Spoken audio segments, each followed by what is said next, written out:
Welcome to YoYo TV. Mega కులగణన చేసేందుకు తెలంగాణ ప్రభుత్వం సిద్ధమవుతోంది. ఇందుకోసం జి నిరంజన్ నేతృత్వంలో కొత్తగా నామినేట్ అయిన 4 మంది సభ్యులతో కూడిన బీసీ కమిషన్ బాధ్యతను స్వీకరించింది. రాష్ట్రంలో సుడిగాలి పర్యటన తర్వాత వీలైనంత త్వరగా పూర్తి చేయడానికి చర్యలు తీసుకుంటోంది. దీంతో 2014లో మాజీ సీఎం కేసీఆర్ నిర్వహించిన సమగ్ర కుటుంబ సర్వే రిపోర్టు నిరుపయోగంగా మారింది. ఎస్కేఎస్ నివేదిక సమర్పించిన 3 నెలల్లో అమలు చేయకపోవడంతో అది నిరుపయోగంగా మారిందని, అందుకే తాజా సర్వే అని వర్గాలు తెలిపాయి. బీఆర్ఎస్ ప్రభుత్వం అధికారంలోకి వచ్చిన వెంటనే 2014 ఆగస్టు 19న ఒకే రోజు నిర్వహించిన సమగ్ర కుటుంబ సర్వే ప్రజల్లో సంచలనం సృష్టించి ప్రభుత్వ ప్రయోజనాల కోసం సర్వేలో పాల్గొనకుండా ఉండకూడదని ఆ రోజంతా ఇంట్లోనే ఉండాల్సి వచ్చింది. విదేశాల్లో ఉన్న వారిలో కొందరు హైదరాబాద్ కు చేరుకున్నారు. సర్వేను కోల్పోకుండా వారి స్వస్థలాలను చేరుకున్నారు. ఇది రాష్ట్ర చరిత్రలో అత్యంత హైప్ ఈవెంట్లలో ఒకటి. పోలీసులతో సహా దాదాపు 4 లక్షల మంది ప్రభుత్వ ఉద్యోగులను ఇళ్ల వివరాలను సేకరించేందుకు వినియోగించారు.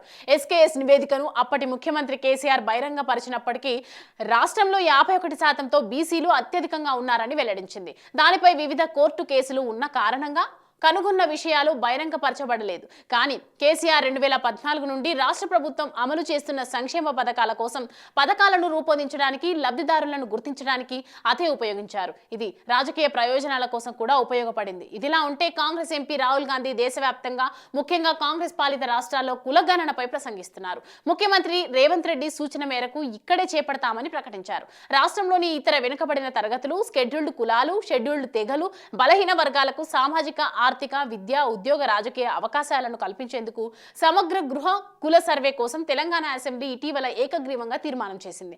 గత ఏడాది అసెంబ్లీ ఎన్నికలకు ముందు అధికార కాంగ్రెస్ ఇచ్చిన హామీల్లో కుల సర్వే కూడా ఒకటి. దీంతో ఆంధ్రప్రదేశ్, బీహార్ల తర్వాత ఇలాంటి హెడ్ కౌంట్ ను కలిగి ఉన్న 3వ రాష్ట్రంగా తెలంగాణ అవతరిస్తోంది. వెనుకబడిన తరగతుల శాఖ మంత్రి పొన్నం ప్రభాకర్ కులగణన తీర్మానాన్ని ప్రవేశపెట్టగా చర్చ అనంతరం అసెంబ్లీ ఆమోదించింది. బడుగు బలహీన వర్గాలకు ఇది మరపురాని రోజు. కులగణన కేంద్ర ప్రభుత్వ పరిధిలో ఉన్నప్పటికీ రాష్ట్రంలోని పరిస్థితులను దృష్టిలో ఉంచుకొని కులగణన నిర్వహిస్తున్నామన్నారు. ఈ సర్వే ద్వారా రాష్ట్రంలోని ఎస్సీలు, ఎస్టీలు, బీసీలు, ఇతర బలహీన వర్గాలకు న్యాయం జరుగుతుందని భావిస్తున్నట్లు తెలిపారు. సమగ్ర ఇంటింటి కులగణన కుటుంబ సర్వే నిర్వహించాలని తెలంగాణ కేబినెట్ ఫిబ్రవరి 4న తీర్మానం చేసిందని అసెంబ్లీలో గుర్తు చేశారు. మరోవైపు వెనుకబడిన తరగతుల కులాల గణనను 3 నెలల్లోగా నిర్వహించి కోర్టుకు నివేదిక సమర్పించాలని తెలంగాణ హైకోర్టు రాష్ట్ర ప్రభుత్వాన్ని ఆదేశించింది. వెనుకబడిన తరగతుల సంక్షేమ సంఘం అధ్యక్షుడు సత్యనారాయణ దాఖలు చేసిన రిట్ పిటిషన్ పై హైకోర్టు ఉత్తర్వులు జారీ చేసింది. స్వతంత్ర భారతదేశంలో అన్ని కులాలను విజయవంతంగా లెక్కించిన మొదటి రాష్ట్రం బీహార్.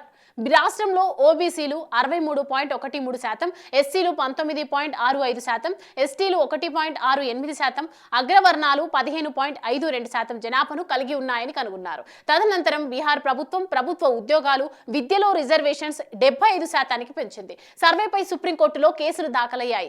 జనవరి 19న ఆంధ్రప్రదేశ్ ప్రభుత్వం కూడా వివిధ కులాలకు చెందిన వ్యక్తుల డేటాబేస్ రూపొందించేందుకు కసరత్తు ప్రారంభించింది. వివిధ కులాల జనాభా నిష్పత్తి, ప్రతి కులానికి అవసరమైన సంక్షేమ పథకాల సంఖ్య, ఎస్సీ, ఎస్టీ, బీసీ, మైనారిటీల రిజర్వేషన్ కోటాలను నవీకరించడం, రాజకీయ నిర్ణయాల కోసం జనాభాకు సంబంధించిన డేటాను కలిగి ఉండటమే ఈ కులగణన లక్ష్యం, భవిష్యత్తు అని కూడా చెప్పాలి.